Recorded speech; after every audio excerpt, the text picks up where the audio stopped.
Pai, te louvamos, Senhor. Obrigado por essa noite, Pai. Obrigado por corações abertos para receber instruções que irão salvar o curso da nossa vida, Pai. Eu te rendo graças pela oportunidade que nós temos de renovarmos a nossa mente com a Tua palavra. Obrigado por convicção que os planos que o Senhor tem para nós são planos de paz e não de mal, para dar o fim que nós desejamos. Porque é da Tua vontade realizar desejos de corações. Eu te rendo graças porque a Tua vontade sempre será boa, agradável e perfeita. Obrigado, Senhor, pelo Teu Espírito vindo sobre nós e iluminando os olhos do nosso entendimento acerca dessas verdades nessa noite. Te agradecemos em nome de Jesus. Aleluia. Glória a Deus. Glória a Deus. Quero que você vá comigo lá em Hebreus capítulo 11. Hebreus capítulo 11, no versículo 6. Hebreus capítulo 11, no versículo 6. Hebreus capítulo 11.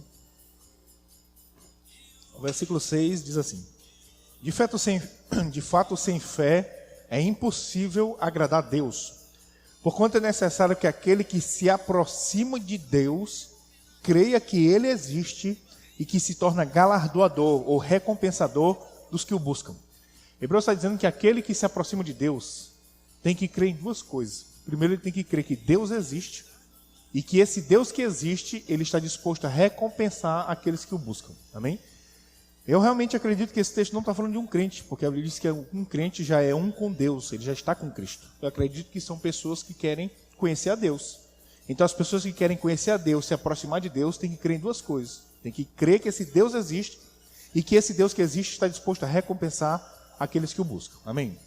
Sabe, muitos de nós viemos para o Evangelho por causa do que nós precisamos. Eu conheci Jesus porque no momento eu estava com um empreendimento, esse empreendimento ele estava quase para fechar, e a pessoa já tinha me falado de Jesus acho que umas 6 ou 7 vezes. E ele me falou de Jesus de novo, e eu perguntei para ele, ele falou, não, rapaz, tu tem que entregar a tua vida para Jesus. Eu digo, rapaz, esse Jesus aí salva o meu negócio? Aí ele disse, salva. Eu disse, então eu quero esse Jesus aí. Não salvou não, o negócio quebrou, amém? Mas me salvou, aleluia, glória a Deus. Muitos de nós viemos para o Evangelho pelo que Deus pode resolver. É gente com problema no casamento, gente com problema nas finanças, gente com problema de saúde, e Deus te oferece para resolver. Deus não passa na nossa cara, é interesseiro, tu só vê porque tu está com problema. Não, uma das estratégias que Deus usa é se oferecendo para resolver o problema. Ele disse, tem que crer que Deus existe, e esse Deus que existe está disposto a te recompensar se você o buscar. Amém? Muitos de nós chegamos pelo aquilo que Deus pode fazer. Amém? Então não é errado se você veio para o Evangelho pelo que Deus pode fazer por você. Mas à medida que você conhece esse Deus e começa a amadurecer, Deus tem interesse que você não fique só pelo que você pode receber, mas Deus tem interesse que você queira começar a contribuir com o que Ele pode fazer na terra. Amém? Então existe uma fase que a gente vem pelo que a gente pode receber, mas Deus quer que a gente amadureça e tire essa mentalidade de só receber, e agora a gente entre na mentalidade do que eu posso contribuir com o que Deus quer fazer. Amém? Aleluia. Eu quero que você vá comigo lá em Mateus capítulo 13. Mateus capítulo 13. Você pode deixar aberto aí no versículo 3. Mateus capítulo 13, no versículo 3. Presta atenção para cá. Você não percebeu lá, Colossenses 1,13 diz que Ele nos libertou do império das trevas e nos transportou para o reino do Filho do seu amor. Amém? Nós saímos do império das trevas e entramos no reino de Deus. E é por isso que Romanos 12:2 diz que a gente tem que renovar a nossa mente com a palavra. Um dos motivos por que a gente tem que renovar a nossa mente, mudar a nossa forma de pensar, é porque a gente tem que tirar essa mentalidade mundana. Porque a gente veio do mundo, irmão. E a gente precisa de parar de pensar como a gente pensava e começar a ter agora uma mentalidade de reino. Então é muito importante você entender que essa mentalidade de só receber, só se dar de bem, não é uma mentalidade do reino de Deus. E a gente precisa mudar essa forma de pensar. Porque no império das trevas a gente pensava de uma forma, no reino de Deus a gente tem que mudar a forma de pensar.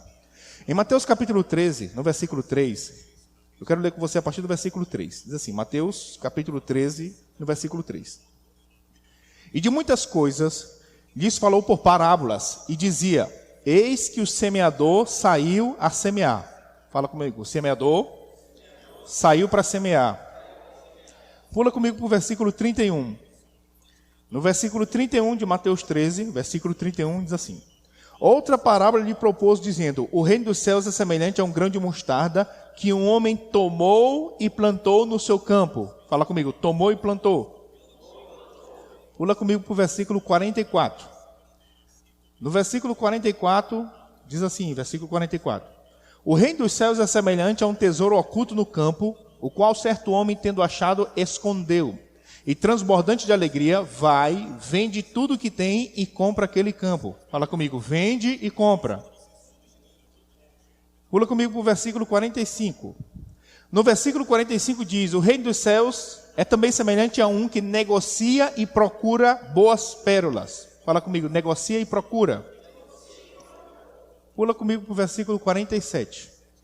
No versículo 47 ele diz: o reino dos céus é ainda semelhante a uma rede que, lançada ao mar, recolhe peixes de toda espécie. E quando já está cheia, os pescadores arrastam-na para a praia e, assentados, escolhem os bons para os cestos e ruins deitam fora. Fala comigo, lança a rede e arrasta para a praia. Pula comigo para o versículo 51. Depois que Jesus contou essas parábolas, no versículo 51 ele diz: entendestes todas essas coisas? Responderam-lhe, sim. Então preste atenção. Jesus estava aqui e ele vai começar a explicar como funciona o reino dos céus. Ele está explicando para os discípulos. E para explicar como funciona esse reino que a gente entrou, ele começa a usar parábolas. E nas parábolas é assim: o homem saiu para semear, o homem procura e vende boas pérolas, o homem lança a rede e arrasta a rede. Amém? Vou dizer de novo. Em todas as parábolas que Jesus usou para explicar como funciona o reino de Deus, sempre na parábola o homem está fazendo alguma coisa. Ou o homem lança uma semente, ou o homem procura e vende pérolas, ou o homem lança a rede e arrasta para a praia. Sempre é o homem fazendo, e não é só o homem recebendo. Eu acho que o povo não está me ouvindo aí, não. Eu vou dizer de novo. Nas parábolas que Jesus usou para explicar o reino dos céus, como funciona o reino de Deus, não é o homem recebendo, é o homem fazendo, é o homem contribuindo com alguma coisa no reino. Porque eu quero te falar novamente, esse pensamento de só o meu, só eu me dando de bem, só o meu benefício, não é mentalidade de reino de Deus. E a gente entrou no reino de Deus, e no reino de Deus já tem uma forma de funcionar. Agora você muda a forma de pensar para se adequar como o reino de Deus funciona. Amém? Aleluia. Sabe, quando eu peguei Covid, em março de 2020, eu peguei em março de 2020, bem no começo, as pessoas não sabiam direito dessa doença. E eu me lembro que um médico que estava me acompanhando, ele disse: olha, tu vai ter que passar aí 10 dias, não me lembro mais, trancado no teu quarto. E eu tinha acabado de chegar de dar aula do Rema, eu tinha passado quase 3 semanas fora. Quando eu cheguei, eu já comecei a apresentar sintomas, e ele disse: entra no teu quarto. E eu passei aquela noite inteira acordado, orando, para saber o que ia fazer. E eu me lembro que nessa época minha filha tinha 4 anos de idade, e ela batia na porta do quarto chorando. Porque eu tinha chegado de viagem, ela queria ficar comigo, e ela estava chorando, e dizia para a mãe dela: ó, pede para ele abrir, porque ele não me ama mais. E eu passei aquela noite inteira, eu nem dormi, cara, eu fiquei só orando, só orando. Eu disse: Senhor, como é que o Senhor vai resolver meu problema? E agora, eu vou ficar aqui, ou eu saio lá para fora, passo para todo mundo logo, e fica todo mundo logo de quarentena aqui junto. Senhor, como é que o Senhor vai resolver o meu problema? Essa era a minha oração. Como o Senhor vai resolver o meu problema? Quando deu 5 horas da manhã, Deus falou comigo: comece um canal no YouTube e ensine essa palavra. Sabe, a minha oração é: Senhor, como o Senhor vai resolver o meu problema? E Deus disse: comece um canal e resolva o problema dos outros. Porque essa mentalidade de só o meu benefício, o meu bem-estar, não é mentalidade de reino, irmão. A mentalidade do reino de Deus é o que Deus também quer fazer para os outros através de você. Amém? Lá em Mateus capítulo 25, você pode ir comigo lá? Mateus, capítulo 25, no versículo 14. Mateus capítulo 25, no versículo 14. Eu não vou ler, essa aqui é a parábola dos talentos, eu não vou ler lá toda. Eu quero ler só o começo da parábola. Mateus capítulo 25, no versículo 14. Diz assim, Mateus 25, 14. Pois será como um homem que, ausentando-se do país, chamou seus servos e lhes confiou seus bens. A um deu 5 talentos, a outro 2 e a outro 1. A cada um segundo a sua própria capacidade, e então partiu. Então, na parábola ele chama 3 servos. Ele dá 5 para o primeiro, 2 talentos para o segundo e dá 1 talento para o terceiro. E ele vai embora e distribui esses talentos. Amém? Você conhece a história. O que ganhou 5 talentos, ele multiplicou e ganhou outros 5. O que recebeu 2 talentos, ele multiplicou e ganhou outros 2. O que recebeu 1 talento, ele não multiplicou. Mas quando você vê talento aqui, irmãos, é uma medida de peso. É aproximadamente 33 quilos de alguma coisa, ou de ouro, de prata. Tanto é que na prestação de contas ele diz, servo mau e negligente. Tu podia ter pego o meu dinheiro e botado no banco, para quando eu voltar receber com juros. Então talento aqui não é habilidade, talento aqui é dinheiro. Ele deu algo para os servos, e os servos multiplicaram. Um ganhou 5, o outro ganhou 2, e o outro não ganhou nenhum. Agora, irmão, presta atenção. Ele ganhou lá uma quantidade de dinheiro. Ele não gastou não, rapaz, ele não gastou. A Bíblia diz que ele teve o cuidado de enterrar na terra para ninguém pegar. Ele guardou o talento, ele enterrou o talento. Ele não gastou aquele dinheiro. Ele ainda teve o cuidado de fazer um buraco para cavar. Mas não foi suficiente. Jesus disse, tu é mau e negligente. Por quê? Porque tu sabia que quando eu voltasse ia ter prestação de contas. Tu sabia, tu é mau e negligente. Amém? Sabe, irmãos, muitas vezes as pessoas, elas têm um conceito errado de que a pessoa que está nos bastidores, ele tem um chamado importante. Aliás, a pessoa que tem um chamado em evidência, que fica no púlpito, ele tem um trabalho importante para o reino de Deus. Eu que só fico nos bastidores, meu trabalho não é tão importante assim. Existem muitas pessoas que ela enterram o talento porque ela olha assim, fulano recebeu 5, o outro recebeu 2, eu só recebi essa miséria aqui, eu vou enterrar. As pessoas elas ficam se comparando, Tem gente que enterra o talento porque ele está se comparando com quem recebeu 5. Irmãos, quem recebeu 5 vai ter que prestar conta dos 5. Quem recebeu 2 vai ter que prestar conta dos 2. Quem recebeu 1 não vai prestar conta de 5, irmão. Não vai prestar conta de 2, vai prestar conta só do 1. Amém? Agora deixa eu te contar um exemplo que eu vi. Existe um pastor do nosso ministério chamado Eliezer Rodrigues. Ele postou lá no Instagram dele um testemunho de uma pessoa que ouviu uma ministração dele pela internet, pelo YouTube, e foi curada. Ele estava pregando sobre fé e cura, a pessoa não estava na igreja, irmão. A pessoa estava lá na casa dela, ouvindo a ministração pela internet, e foi curada. Amém? Agora, na cura daquela pessoa, eu te pergunto, quem foi mais importante? Eliezer que estava pregando, ou o rapaz que estava filmando e transmitindo? A gente está olhando só para quem está em evidência. Agora eu quero te falar que a evidência não é mais importante, é mais a responsabilidade. Mas bastidores não é uma coisa insignificante, irmão. Aquilo que Deus colocou na sua mão, que confiou na sua mão, é importante que você faça. Porque o mais importante, irmão, não é se tu recebeu 5, 2 ou 1. O mais importante é que Deus te achou confiável, a ponto de confiar algo na sua mão. Amém? Em Lucas capítulo 8, você pode ir comigo lá? Lucas, capítulo 8, no versículo 1. Lucas, capítulo 8, no versículo 1, vamos ler esse texto aqui. Lucas, capítulo 8, no versículo 1. Lucas, capítulo 8, no versículo 1 diz assim, Aconteceu depois disto que andava Jesus de cidade em cidade e de aldeia em aldeia, pregando e anunciando o evangelho do reino de Deus, e os 12 iam com ele. E também algumas mulheres que haviam sido curadas de espíritos malignos e de enfermidades. Maria, chamada Madalena, da qual saíram 7 demônios, Joana, mulher de Cusa, procurador de Herodes, Susana e muitas outras, as quais lhe prestavam assistência com seus bens. A Bíblia está narrando sobre mulheres ajudando, financiando o ministério de Jesus com bens, com recursos, com finanças. Amém? Presta atenção, as mulheres estão ajudando Jesus com as finanças para Jesus poder se concentrar em fazer aquilo que só ele poderia fazer.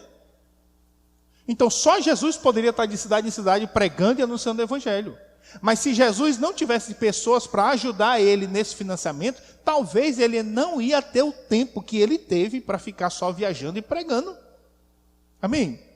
Vamos comigo lá em Atos capítulo 18. Atos capítulo 18. Atos capítulo 18, no versículo 1. Atos capítulo 18, no versículo 1, diz assim, Depois disto, deixando Paulo Atenas, partiu para Corinto. Lá encontrou certo judeu chamado Áquila, natural do Ponto, recentemente chegado da Itália com Priscila, sua mulher, em vista de ter Cláudio decretado que todos os judeus se retirassem de Roma. Paulo aproximou-se deles e, posto que eram do mesmo ofício, passou a morar com eles e ali trabalhava, pois a profissão deles era fazer tendas. E todos os sábados, qual é o dia da semana? E todos os sábados discorria na sinagoga, persuadindo tanto judeus como gregos. Então presta atenção, Paulo chegou em Corinto. Ele encontrou um casal lá que fazia tendas, e Paulo também fazia tendas. A Bíblia diz que eles se juntaram e Paulo começou a fazer tendas. Amém? Então, e aos sábados Paulo pregava. Amém? Irmãos, Paulo não está viajando para fazer tenda. Paulo está viajando para pregar. Mas ele tem que comer, ele tem que pagar aluguel, ele tem que pagar comida. Amém? Então, de domingo até sexta, o que ele faz? Ele faz tenda. E sábado ele prega. Amém? Aí no versículo 5, acompanha no versículo 5, diz assim, ó, no versículo 5. Quando Silas e Timóteo desceram da Macedônia, Paulo se entregou totalmente à palavra, testemunhando aos judeus que o Cristo é Jesus. Então, presta atenção, de domingo até sexta, Paulo faz tenda. E sábado ele prega. Mas o texto diz que chegaram lá para ajudar Paulo, Silas e Timóteo. E quando Silas e Timóteo chegaram, a Bíblia diz que Paulo deixou de fazer tenda e começou a só pregar. Amém? Irmãos, Silas e Timóteo começaram a trazer financiamentos para Paulo, ajudar Paulo financeiramente. Agora Paulo não precisa mais fazer tenda, agora Paulo só prega. Amém? Você não precisa abrir lá. Atos capítulo 19, no versículo 10, diz que toda a Ásia ouviu a palavra que Paulo pregou. Mas a gente está falando de uma região inteira. A Ásia inteira ouviu Paulo pregar. Por quê? Porque Paulo agora não prega só de sábado, irmão. Paulo prega todo dia. Mas por que Paulo prega todo dia? Porque tem gente ali financiando ele. Porque se ele não tivesse pessoas para ajudar ele, ele ia ter que fazer tenda, meu amigo, e ele vai pregar só de sábado. E se ele pregasse só de sábado, como é que ia ser? Irmãos, presta atenção. Imagina aí, se Jesus tivesse que passar 12 horas na carpintaria. Se Jesus tivesse que passar 12 horas por dia numa carpintaria. Se não tivesse pessoas para ajudar Jesus financeiramente. Se não tivesse pessoas para ajudar Paulo financeiramente. Será que esse evangelho tinha chegado aqui, Imperatriz? A gente está olhando para quem está destacado, para Jesus, para Paulo, mas existem pessoas por trás ajudando na obra. E é por isso que a obra cresceu. Não é porque um homem fez algo, é porque pessoas fizeram suas partes e assim o corpo de Cristo cresceu. Amém? Eu quero te falar que o que Deus botou na sua mão para você fazer é importante. Não, mas nem aparece. Não importa, é importante, é importante. E quando ele voltar, você vai prestar conta disso aqui, que ele botou na sua mão. Amém? Aleluia. Agora eu quero que você vá comigo lá em Efésios capítulo 4. Efésios capítulo 4. Vamos ver aqui no versículo 11. Efésios capítulo 4, no versículo 11. Sabe, quando eu me converti, eu ouvia muito sobre as pessoas dizendo: você tem que servir, você tem que servir, você tem que servir, Deus quer que você sirva, e você tem que trabalhar e tal. E eu começava a imaginar Deus como um chefe. Mas que diacho que Deus fica obrigando a gente a trabalhar? Por que Deus quer tanto que eu trabalhe, rapaz? Até no momento que eu comecei a entender algumas coisas. Eu quero, da metade para esse final, eu quero falar sobre isso. Em Efésios capítulo 4, vamos comigo lá no versículo 11. Efésios capítulo 4, no versículo 11 diz assim: ó, ele mesmo concedeu uns para apóstolos, outros para profetas, outros para evangelistas, e outros para pastores e mestres, com vistas ao aperfeiçoamento dos santos, para o desempenho do seu serviço, para a edificação do corpo de Cristo. Então presta atenção, qual é o plano de Deus? Deus colocou dentro do corpo de Cristo os 5 ofícios ministeriais: apóstolo, profeta, evangelista, pastor e mestre. Para quê? Para que eles aperfeiçoem os santos. Eles aperfeiçoem os santos. E para que os santos têm que ser aperfeiçoados? Para desempenhar o seu serviço. Então você tem um serviço para ser desempenhado, e é por isso que Deus quer que você seja aperfeiçoado, amadurecido. Então Deus coloca 5 dons dentro da igreja: apóstolo, profeta, evangelista, pastor e mestre, para que eles amadureçam os santos, para os santos desempenharem o seu serviço. Amém? Fala comigo: amadurecimento dos santos para o desempenho do serviço. Fala comigo. Amadurecimento, serviço. Você não vai encontrar ninguém na Bíblia que amadureceu em Deus sem servir. Você pode procurar a Bíblia todinha, você não vai encontrar ninguém que amadureceu em Deus sem fazer alguma coisa no reino dele. Não existe crescimento no reino de Deus desvinculado de serviço. Não existe isso. Você vai amadurecendo à medida que você vai servindo. Porque não existe na Bíblia ninguém que amadureceu em Deus, virou um maduro espiritual sem ter feito nada. Não existe isso. Amém? E o que eu vou servir? Eu vou servir pessoas. Irmãos, servir é tão importante que você pode se trancar num quarto 20 anos com uma Bíblia e orar. Você pode orar 20 anos e ler a Bíblia 20 anos, você não vai amadurecer sem pessoas. Você precisa de pessoas para você amadurecer. Esse foi o plano que Deus projetou. Você vai amadurecer à medida que você serve. É por isso que não existe coisa, irmão, que oração não vai fazer. Existe coisas que meditação na palavra não vai fazer. O que oração faz, meditação na palavra não faz. O que meditação na palavra faz, oração não faz. O que o serviço faz, oração e meditação não faz. Cada um tem a sua função dentro do seu aperfeiçoamento. Amém? Amadurecimento dos santos, aperfeiçoamento dos santos para o desempenho do serviço. Aperfeiçoamento dos santos. Aperfeiçoamento dos santos. Amém? Presta atenção. Existe um você atual, como você está hoje. E existe um você aperfeiçoado. Irmãos, existe um você que Deus planejou. E existe um você como você está hoje. Você como está hoje, mas existe um você como Deus planejou. E a distância entre como você está hoje e como Deus planejou é o serviço. Você não vai se tornar quem Deus planejou para você ser, se você não desempenhar o serviço que Ele confiou para você. Existe um você atual e existe um você aperfeiçoado. Amém? Aleluia. Vamos lá em Lucas, capítulo 1. Lucas, capítulo 1. Evangelho de Lucas, capítulo 1. Vamos ver aqui no versículo 13. Lucas, capítulo 1, no versículo 13. Aqui é um anjo Gabriel falando para Zacarias, que é o pai de João Batista, anunciando que a mulher dele ia ficar grávida. Lucas, capítulo 1, no versículo 13, diz assim: Disse-lhe, porém, um anjo: Zacarias, não temas, porque a tua oração foi ouvida, e Isabel, tua mulher, te dará à luz a um filho, a quem darás o nome de João. Em ti haverá prazer e alegria, e muitos se regozijarão com seu crescimento, pois ele será grande diante do Senhor. Não beberá vinho, nem bebida forte, será cheio do Espírito Santo, já do ventre e martelo. E converterá muitos dos filhos de Israel ao Senhor, seu Deus. Então, o anjo está dizendo para Zacarias que ele vai ter um filho chamado João. E ele está dizendo que esse filho vai ser grande. Fala comigo, será grande. Mas ele também está dizendo qual é o chamado de João Batista: converter muitos dos corações de Israel para o Senhor. Amém? Presta atenção. O anjo está dizendo qual é o chamado de João Batista. Qual é o serviço que Deus tem para João Batista? Converter o coração de Israel ao Senhor. Esse é o serviço de João Batista. Mas o anjo também disse, ele vai ser grande. Presta atenção. Deus tinha um serviço para João Batista. Qual é o serviço? Converter o coração de Israel para o Senhor.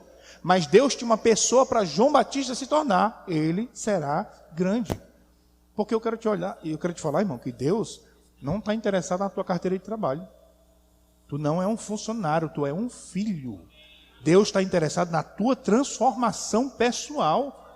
Deus não está interessado só no teu serviço, Deus está interessado na sua transformação. Deus não está olhando você como uma mão de obra, Deus está olhando para o seu coração. Ele quer uma transformação do filho.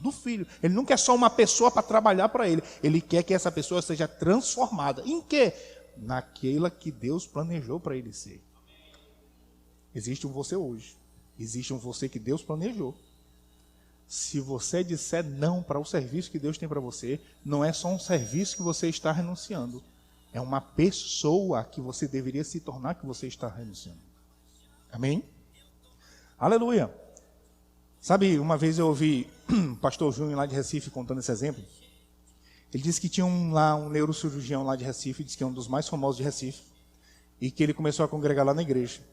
E ele começou a trabalhar no trânsito. Aquele pessoal da igreja que ajuda a nos guardar carro. Pronto. Então tá lá. Imagina aí. Um dos maiores neurocirurgiões de Pernambuco. Ele faz o quê? Ele guarda carro na igreja, cara. E aí quando o pastor Júnior foi chegando, aí ele estava lá, ele ajudando. Olha, estaciona aqui e tal.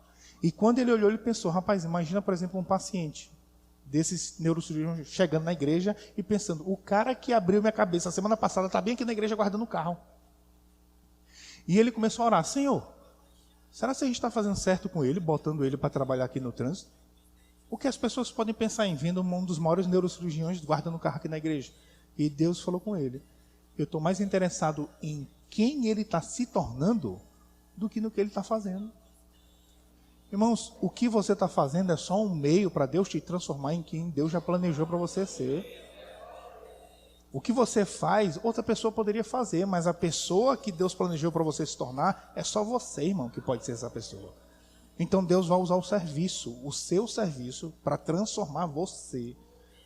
Deus não te olha como uma mão de obra. Deus te olha como um filho, e Ele está interessado que esse filho seja aperfeiçoado. Amém? Vamos lá em Lucas capítulo 9. Lucas capítulo 9. Vamos ver aqui no versículo 52.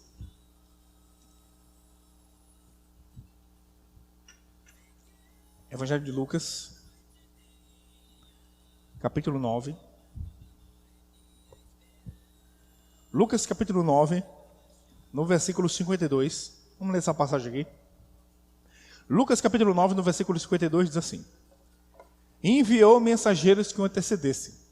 Indo eles, entraram numa aldeia de samaritanos. Uma aldeia de quê? Numa aldeia de samaritanos, para lhe preparar pousada. Mas não o receberam, porque o aspecto dele era de quem decisivamente ia para Jerusalém. Vendo isto, os discípulos Tiago e João. Tiago e quem? Tiago e João perguntaram, Senhor, queres que mandemos fazer descer fogo do céu para os consumir? Jesus, porém, voltando, os repreendeu e disse, vós não sabeis de que espírito sois. Então presta atenção.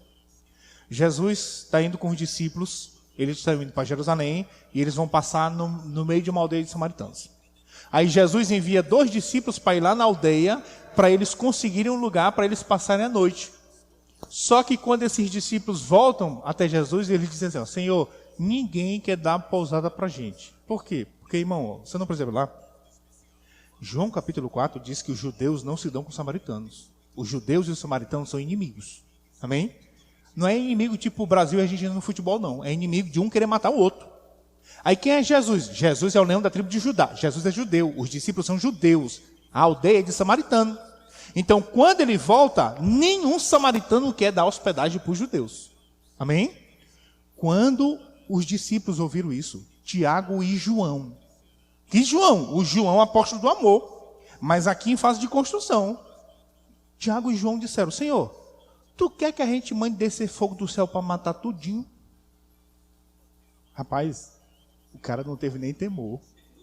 Se o Senhor quiser, a gente manda descer fogo do céu para dizimar uma aldeia inteira. Esse era João, quando Jesus chamou ele para trabalhar com ele. Amém? Irmãos, presta atenção, que João nem disse assim, Senhor, por que tu não ora para descer fogo do céu e matar todo mundo? Ele não disse isso. Ele disse, Senhor, se tu quiser, eu oro, meu amigo, eu oro. E cair fogo do céu e matar tudinho. É só tu fazer assim que eu oro é agora.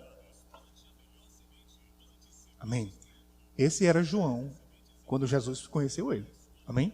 Aí bora ver esse João um pouco mais na frente. Vamos lá em Atos capítulo 8.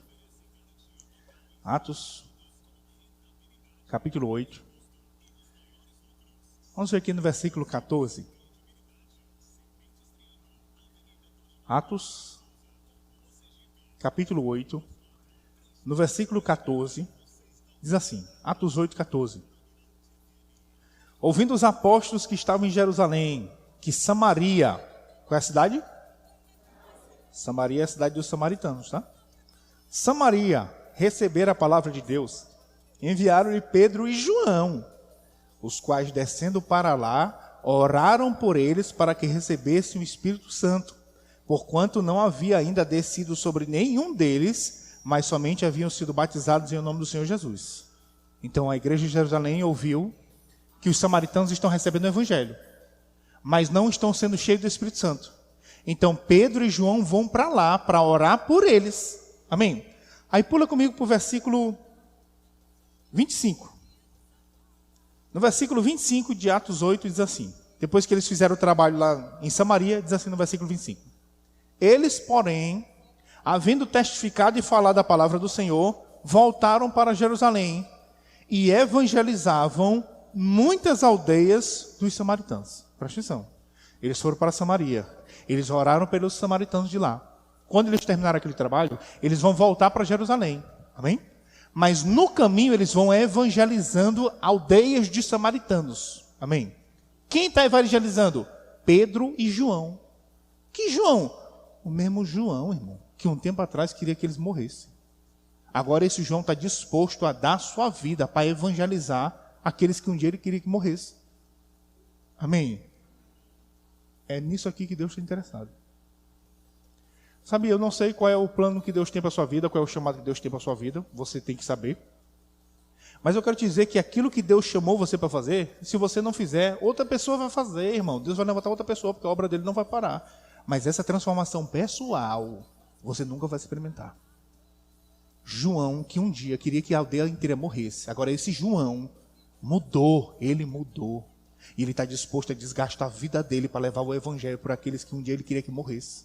É nessa transformação que Deus está interessado.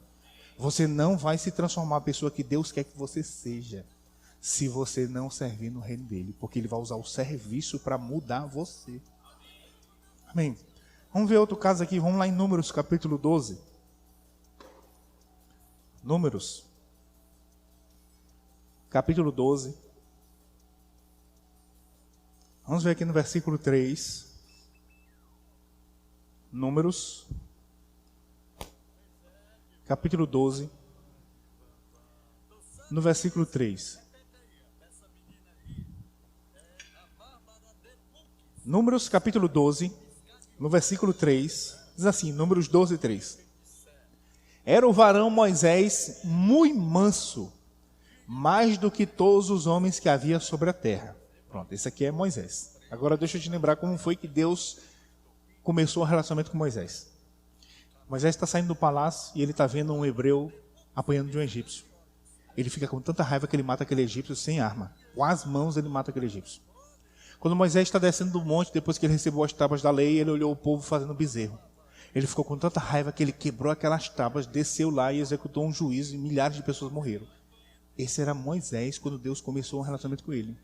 Explosivo, iracundo, raivoso. Esse era Moisés. Como Moisés terminou a vida dele? O mais manso de toda a terra. Rapaz, é só Deus que pode fazer isso, cara. Só Deus pode mudar uma pessoa desse jeito. Nenhum livro de autoajuda, nenhum curso vai fazer isso. Nenhum. Só o poder de Deus. Mas esse poder de Deus vai te alcançar no serviço, cara. É no caminho do serviço que esse poder vai te alcançar.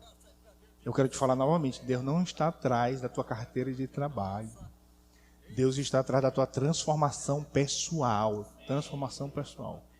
E é por isso que Ele insiste tanto para que a gente sirva. Amém? Vamos comigo lá em Hebreus capítulo 12. Hebreus capítulo 12. Vamos ver aqui no versículo 1.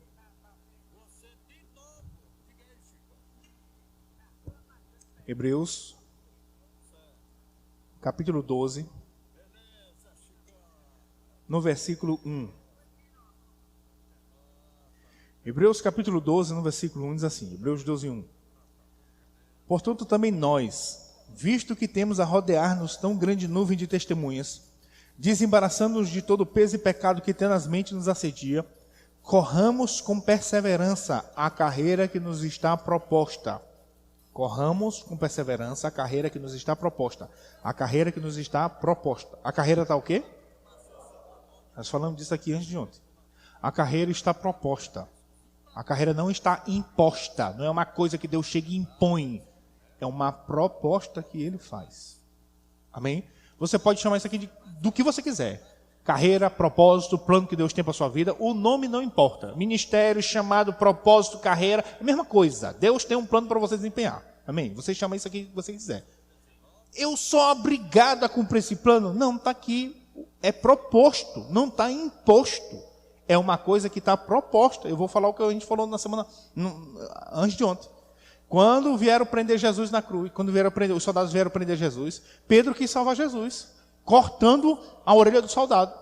E Jesus disse: Pedro, guarda tua espada, não preciso da tua ajuda não. Pedro, se eu quiser, eu oro e meu pai me tira daqui. Meu pai manda 12 legiões de anjos e me tira daqui. Se eu quiser, Pedro, se eu quiser, ele me tira. Por que se eu quiser ele me tira? Porque eu não estou obrigado aqui não, Pedro. Eu estou aqui porque eu quero. Eu vou para a cruz porque eu quero. Eu não estou indo obrigado, eu vou porque eu quero. Deus propôs um plano para Jesus. E Jesus disse: se eu quiser, eu nem cumpro, eu vou embora. Mas por que ele foi? Porque ele disse que não seja a minha vontade, mas que seja a tua. Então Jesus decidiu abrir mão de fazer a dele para fazer a do Pai. Mas ele não estava obrigado. Jesus não era um robô indo para a cruz. Ele disse que se ele quisesse, ele poderia rogar. E o Pai não ia obrigar ele, porque aquela dívida não era dele, aquela dívida era nossa. Amém? É a mesma coisa, irmão. Deus, para cada um de nós, Deus traçou um plano. Olha, eu não vou dar tempo de abrir lá, mas é muito importante você entender que você não nasceu porque teu pai conheceu tua mãe. Tu nasceu por quê? Porque Deus tinha um plano para você, por isso que tu nasceu. A forma como tu entrou no mundo, eu não sei, mas você só veio porque Deus tinha um plano para você. Agora, quando você nasceu, Deus não te pegou e disse: o que a gente vai fazer com esse ser aqui? Não foi assim não, irmão. Irmãos, é assim, ó. Deus tem um plano, certo? Aí, para essa parte do plano, alguém precisava executar essa parte do plano. Para isso, você nasceu. Porque, irmão, se o plano de Deus fosse só te salvar, no dia que tu aceitasse Jesus, tu saia logo da terra, rapaz. Por que tu está aqui ainda? Porque tem coisa para você fazer, Então, por causa de um propósito, você nasceu. Amém? Então, você nasceu para cumprir esse propósito. Agora, é uma coisa imposta? Não, é uma proposta. Deus chega e faz uma proposta. Eu tenho esse plano para você. E se você disser não para esse serviço? Não é só um serviço que você está rejeitando. É a pessoa que você poderia estar se tornando que você está rejeitando. Se você disser não para o serviço que Deus tem para você, você não está dispensando um serviço, irmão. Você está dispensando a pessoa que Deus planejou para você se tornar. Existe um você atual e existe um você aperfeiçoado. E você não vai atingir esse você aperfeiçoado sem você desempenhar o serviço que Deus planejou para você. Amém? Eu quero te falar novamente. O serviço que Deus tem para você, outra pessoa poderia desempenhar, irmão. Mas a pessoa que você tem para você se tornar é só você. Amém? Vamos lá em Mateus capítulo 4. Mateus capítulo 4. Vamos ver aqui no versículo 21. Mateus, vamos ler do versículo 18. Mateus 4, 18. Mateus capítulo 4, no versículo 18, diz assim: caminhando junto ao mar da Galileia, viu dois irmãos, Simão, chamado Pedro, e André, que lançavam as redes ao mar, porque eram pescadores. E disse-lhes: vinde após mim, e eu vos farei pescadores de homens. O que é isso aqui? Isso aqui é uma proposta, cara. Se vocês largarem tudo, e vocês me seguirem, eu vou tornar vocês pescadores de homens. Sabe? Não é só um serviço. Eu tenho uma proposta para vocês. Qual é? Pescar homens? Não, primeiro eu quero tornar vocês pescadores. Deus não está olhando só para o serviço, Deus está olhando para a pessoa que Ele quer que você se torne. Então Deus não tinha só um serviço para Pedro e André. Vocês vão pescar. Não, primeiro vocês vão se tornar alguém. E por causa desse alguém que vocês se tornaram, vocês vão fazer isso. Amém? No versículo 20 diz assim: então eles deixaram imediatamente as redes e o seguiram. Versículo 21. Passando adiante, viu outros dois irmãos, Tiago, filho de Zebedeu, e João, seu irmão, que estavam no barco em companhia de seu pai, consertando as redes, e chamou-os. Então, eles, no mesmo instante, deixando o barco e seu pai, o seguiram. Então Jesus encontrou Tiago e João e fez uma proposta. Fala comigo, proposta. Se largar tudo e me seguir, eu vou transformar vocês em outras pessoas. O que João fez? João largou tudo e seguiu. Amém? Jesus chegou e fez uma proposta: larga tudo e me segue. João disse sim. Amém? Jesus fez uma proposta para João: larga tudo e me segue. João disse sim. E se João tivesse dito não? Provavelmente Jesus encontraria outra pessoa para fazer o serviço que João desempenhou. Mas João nunca ia se tornar o apóstolo do amor. Ele ia morrer sem se tornar essa pessoa. Sabe, eu quero te falar uma coisa. Jesus chamou 12 discípulos. E ele não chamou mais ninguém para ser dos 12. Amém? Mas em um determinado momento, um jovem rico apareceu para ele. E disse: mestre, o que eu vou fazer para herdar a vida eterna? Jesus disse: tu já conhece os mandamentos. Honra teu pai e tua mãe, amar o Senhor teu Deus. Ele disse: eu já faço isso aqui tudo. Tem mais alguma coisa para eu fazer? Ele disse: vem, larga tudo e me segue. Irmãos, essa proposta de largar tudo e seguir Jesus, Jesus só fez para 12 homens. Os 12 disseram sim. Mas tem um 13º homem que Jesus está fazendo essa proposta. Vende tudo que tu tem, dá para os pobres e me segue. Ele disse não. Talvez ele poderia ser um 13º apóstolo. Talvez ele poderia ter integrado a equipe ministerial de Jesus. Mas a gente nunca vai saber o que aquele homem deixou de ser. Porque ele disse não para a proposta de Jesus. Amém? Todos nós aqui temos uma proposta, um plano, uma carreira. Todos nós, irmão, todos nós. Porque, irmãos, sabe qual é o nosso problema? A gente fica tentando convencer Deus a nos dar coisas. Mas a Bíblia diz que Deus já quer realizar o desejo do nosso coração. Eu é que sei que pensamentos têm a vosso respeito, pensamento de paz, não de mal, para dar o fim que você deseja. O fim que você deseja. Deus quer realizar o desejo do teu coração. Mas o caminho de você atingir esse desejo é Ele quem traz. Ele quer dar o que você deseja. Ele quer dar o fim que você deseja. Ele quer satisfazer desejo de coração. Mas o caminho como você vai atingir não é você, é Ele. Aí a gente fica tentando convencer. Ô Senhor, se o Senhor me der um carro, ô Senhor, eu vou dar carona para os irmãos da igreja tudinho. Senhor, se o Senhor me der dinheiro, eu vou injetar na tua obra. Irmãos, a gente está perdendo tempo tentando convencer Deus a fazer um negócio que Deus já quer. Deus já quer fazer. Só que Ele não vai fazer de qualquer jeito. Deus quer realizar o desejo de coração? Quer, mas Ele não vai realizar de qualquer jeito. O caminho para alcançar esse desejo de coração, Ele vai traçar. Se você seguir esse caminho, você vai atingir o desejo do seu coração. Amém? A gente fica perdendo tempo tentando convencer Deus. Não, Deus já quer. Deus não precisa ser convencido. O plano de Deus para nós já é bom, agradável e perfeito. A vontade de Deus para nós já é boa, agradável e perfeito. Ele já quer realizar desejo de coração. Ele já quer satisfazer desejo de coração. Ele já quer. Eu não preciso perder meu tempo tentando convencer Deus. Porque Deus deveria me abençoar. Ele já quer. Agora, Ele não vai fazer isso de qualquer jeito, irmão. Ele não vai fazer isso de qualquer jeito. É só você olhar para a parábola do filho pródigo, que você vai descobrir o que acontece se Deus realizar o desejo de um coração de uma pessoa sem antes transformar aquela pessoa. Ele vai pegar o dinheiro, ele vai pegar aquilo que ele tanto queria e vai sair. E vai usar com o fim errado. Sim, Deus queria dar a herança dele? Queria, mas primeiro queria transformar ele. Porque se ele fosse transformado, quando aquela herança chegasse, ele saberia exatamente o que fazer com ela. Mas a gente está perdendo tempo. Senhor, eu tenho direito à herança. Claro que tem, Deus já quer dar. Só que Ele não quer dar de qualquer jeito, irmão. Primeiro Ele quer transformar você.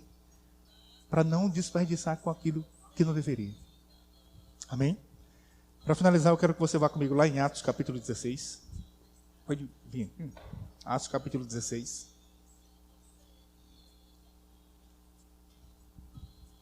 Atos capítulo 16. No versículo 6.